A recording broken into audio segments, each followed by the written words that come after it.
Como é que é?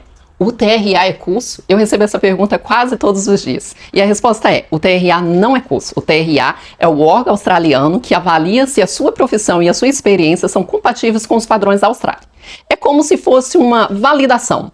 Eles não te ensinam a soldar, a inspecionar ou muito menos a trabalhar. Eles verificam se você já sabe fazer isso através de documentos, históricos profissionais e, em alguns casos, teste. Ou seja, curso te ensina. O TRA confirma o que você já sabe. Se você quer trabalhar legalmente na Austrália, entender essa diferença muda tudo.